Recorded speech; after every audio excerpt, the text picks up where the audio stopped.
Pour monter ce projet de maison à Cannes, pour faire venir d'autres auteurs à Cannes et présenter leur projet. Donc c'est en fait des auteurs qui mettent de côté leur propre travail pour travailler pour les autres. Donc c'est pas forcément tout le temps très simple. Ça fait la 3e année qu'on est présent à Cannes. On a reçu cette année presque 400 projets, donc la sélection a été très très difficile. Et on a donc 4 matinées rencontres. 2 se sont déjà déroulées, la prochaine c'est demain et la dernière sera mercredi matin. Et donc nous organisons aussi à Cannes des rencontres comme celle qui se passe en ce moment, parce que c'est vrai que Cannes, il se passe beaucoup de choses et donc il faut exister au-delà des rencontres que nous faisons pour les scénaristes sélectionnés.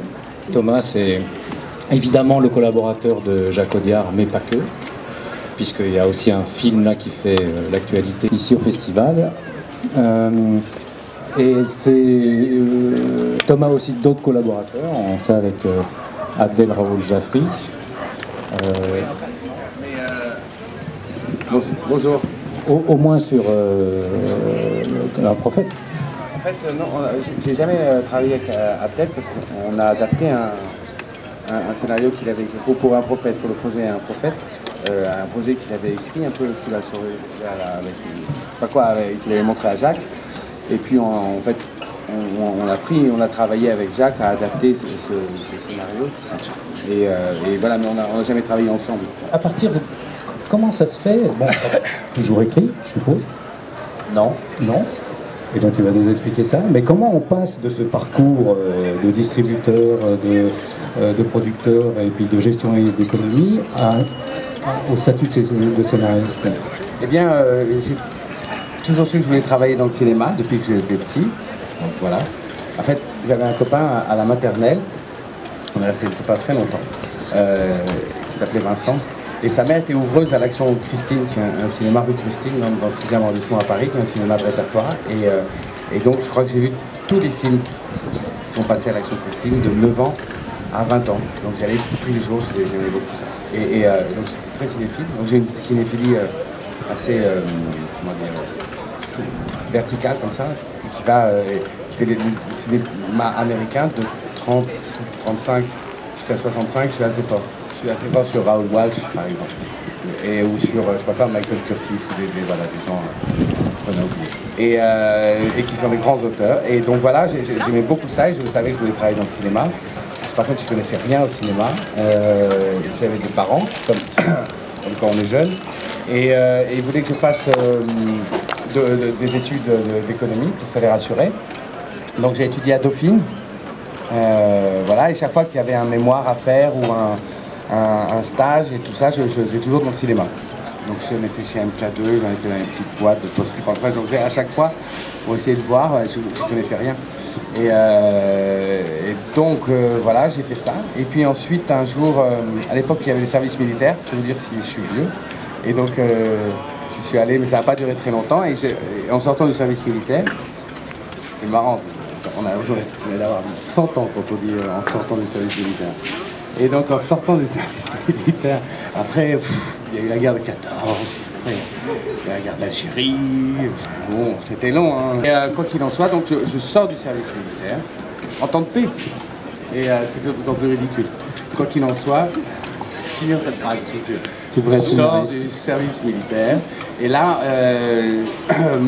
j'avais une fiancée et son père connaissait un producteur espagnol qui s'appelait Elias Quelejeta, un très grand producteur qui est basque. Moi je suis basque et donc lui était basque et c'était un producteur espagnol qui avait acheté une petite boîte à Los Angeles qui distribuait des films, des grands classiques du cinéma européen.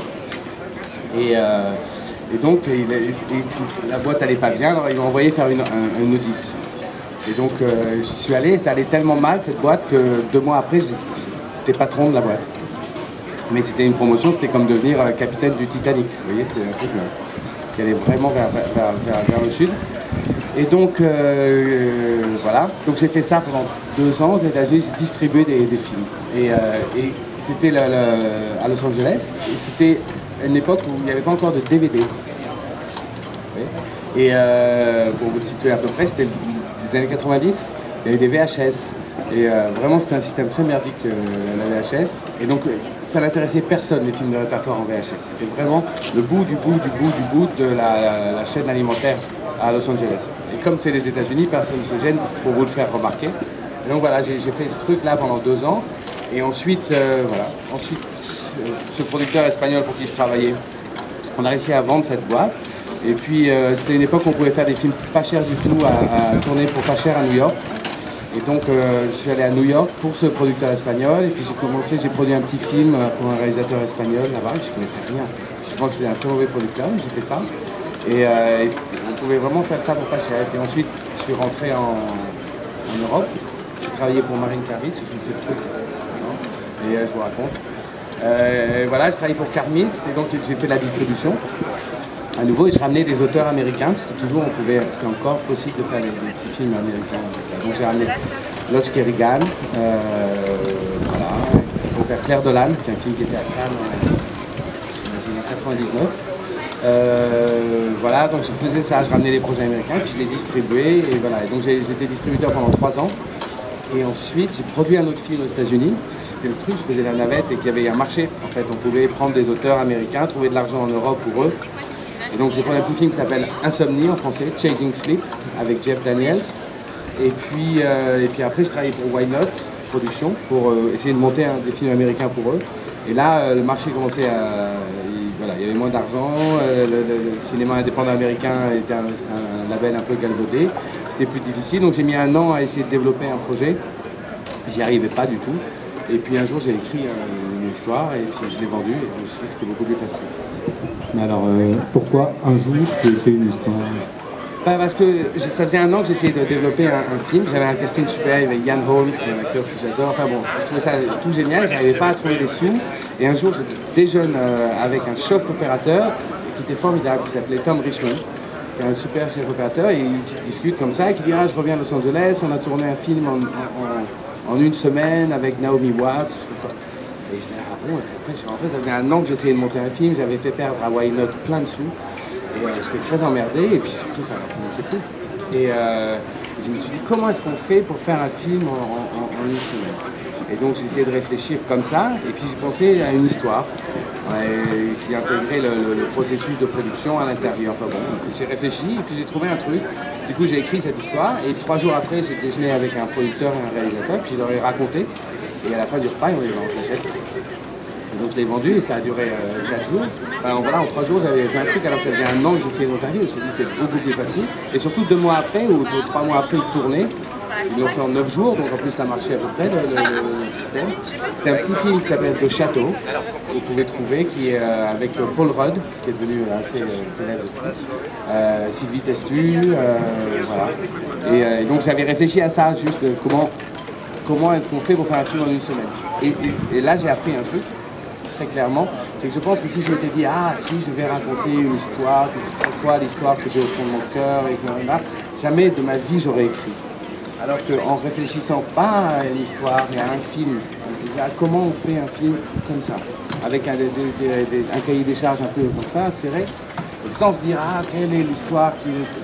On finit toujours par écrire des trucs qui vous tiennent à cœur. Donc c'est pas dans cette direction qu'il faut chercher, c'est ailleurs, et puis on y reviendra de toute façon. Là aux États-Unis, il y a un truc différent, c'est qu'il y a un marché pour les scénarios. En France, il n'y a pas de marché pour les scénarios. Donc effectivement, on peut dire, là ce que vous qualifiez d'industriel, je qualifierais ça rentre dans la machine, elle est plutôt, on est confronté au marché plutôt au niveau du scénario. En France, c'est pas le cas, il n'y a pas de marché, on ne va pas vendre un scénario, c'est rare. On va écrire avec un réalisateur, si on est scénariste, et puis voilà, puis c'est un réalisateur qu'on va vendre un réalisateur avec son projet. Mais voilà, ou un réalisateur va aller vendre un projet, mais on écrit rarement seul, il n'y a pas des enchères de scénarios, vous voyez, comme il y a aux États-Unis. Alors revenons à ce rendez-vous, ce premier scénario a été acheté, parce que nous, ça m'intéresse beaucoup, parce que c'est ce qu'on fait ici, on fait rencontrer des scénaristes et des producteurs. Je ne crois pas qu'ils vendent tout de suite un scénario après notre discussion. Comment ça se fait que ça s'est passé comme ça? Ça arrive. Ça arrive? Bah ouais. Mais est-ce que le fait d'être déjà dans le milieu, on va dire, pour faire un titre générique, est-ce que ça ne crée pas une dynamique? Est-ce que ça ne crée pas une facilité relationnelle qui permet d'être déjà valorisé avant même qu'on ait parlé de son projet? Ça dépend un peu de quel milieu vous parlez. Non, mais si, je comprends tout à fait le sens de votre question. Mais oui, c'est plus simple de rencontrer les gens qu'on connaît. Si c'est ça votre truc, oui, évidemment. C'est plus simple de rencontrer les gens qu'on connaît, mais ça, c'est comme ça dans la vie. Voilà, donc oui, c'est plus dur de vendre des trucs quand on n'a aucune idée de qui on parle ou de comment ça fonctionne. Donc on acquiert avec les années et avec voilà, de l'entre-gens et puis une assurance, puis on connaît un peu des gens. Mais c'est une histoire de dynamique, de crédibilité, de confiance en soi, les trois. C'est des métiers, non, mais on est aussi bon que le dernier ou le prochain projet qu'on a, vous voyez. Et donc on est aussi écouté que ça. Donc si on n'a pas jamais eu de projet, c'est effectivement difficile d'être écouté. Mais c'est pour ça que je pense, vous voyez, je voulais faire du cinéma et donc j'étais à l'intérieur. Alors après on ne le fait pas assez souvent, je trouve, de naviguer. Vous voyez, les gens qui sont producteurs, ils restent producteurs, ils ne sont pas distributeurs. Et puis après, scénariste, ça c'est un autre truc. Scénariste, c'est pas, je sais pas comment dire, mais on n'est pas loin de la production. Vous voyez, on est entre le réalisateur et le producteur, on est quelque part par là, on n'est pas les artistes, quoi. Les artistes, c'est les acteurs, c'est le réalisateur, nous on est des garagistes un peu. Moi, c'est ce que je pense. Et donc... Mécanicien. Oui, voilà, mécanicien ou garagiste. Moi, je pense toujours qu'on est garagiste. Et il y a un pilote de course. Le pilote, c'est le réalisateur. Et puis, voilà, et le projet, c'est la bagnole. Et voilà, lui, il va dire, ah, mais c'est un peu, je sais pas quoi, quand je freine, ça tire un peu à gauche, ou quand j'embraye, ça fait du bruit. Puis voilà, et nous, on va ouvrir le truc. Et le problème de l'embrayage, non, en fait, ça vient pas de l'embrayage, ça vient de notre truc. Et puis voilà, nous, on est garagistes. Et c'est vraiment des métiers très différents. Mais quelquefois, le garagiste, il peut concevoir le prototype de la voiture quand même. Voilà, mais on est dans un pays où il est rare qu'un garagiste fabrique une voiture et puis ensuite cherche un pilote. C'est rare. Il peut en faire le dessin, concevoir le prototype. Il peut le concevoir, mais après... Et chercher un fabricant après. Voilà, mais c'est rare. C'est rare parce que il n'y a pas de marché. Et donc voilà, qu'est-ce qu'il va en faire de sa voiture? C'est compliqué. C'est compliqué d'aller jusqu'au bout d'un scénario sans avoir de réalisateur. En France, c'est même, on aura du mal à le vendre après, vous voyez. Donc il ne faut pas aller jusqu'au bout de ce truc, c'est compliqué. C'est exactement en fait ce qu'on développe ici, parce qu'en fait on fait la sélection sur 10 pages. Ouais, voilà, les scénarios ne sont pas écrits. On essaie de faire en sorte que les producteurs rencontrent très très tôt. Et sur 10 pages ou sur 30, enfin bon, mais sur un traitement, il faut sur un truc comme ça, un objet qui soit encore malléable et simple à bouger, parce que en France, c'est très difficile de faire venir un réalisateur sur un truc qui est figé.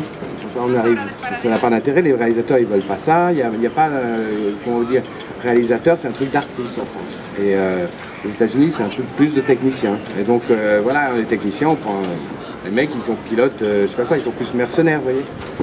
Pourtant, beaucoup de producteurs nous demandent en fait, est-ce que vous avez des versions complètement écrites? Quand on leur dit qu'on sélectionne sur 10 pages et que les auteurs, n'ont pas envie de payer. Et que les auteurs n'ont pas écrit leur projet et qu'ils viennent les rencontrer pour parler de leur merveilleuse histoire et qu'ils développent ensemble. Ils ont des réalisateurs?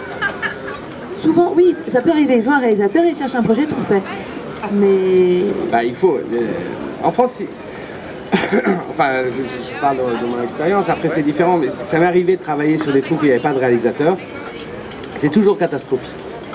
Enfin, dans mon expérience, c'est rare que ça soit bien parce que... Oui, parce qu'on a besoin en France, dans un certain cinéma. Ou même, et quand on en sort, d'abord, moi je ne sais pas très bien faire, mais j'ai bossé sur des trucs, je sais pas, genre il y avait un projet de Fantomas. Et il y a eu 17 scénaristes qui ont bossé là-dessus, il n'y avait jamais de réalisateur, et ça n'aboutissait pas, c'est pas possible, parce que si c'est le producteur qui vous dit ce qu'il faut faire, il n'en a aucune idée. Voilà, après c'est des métiers. Mais, donc j'ai du mal à penser qu'on puisse écrire un scénario jusqu'au bout et le vendre. Et puis, si on a un réalisateur, en revanche, oui, on peut aller jusqu'au bout. Et dire, voilà, mais on vend la voiture et le pilote. On vend le projet et le réalisateur en même temps. Ouais, mais vendre un scénario, c'est très rare. Mais en France, on a souvent des scénaristes réalisateurs. On a des réalisateurs qui écrivent des scénarios, qui écrivent un scénario. Oui, et après... Ouais, exactement.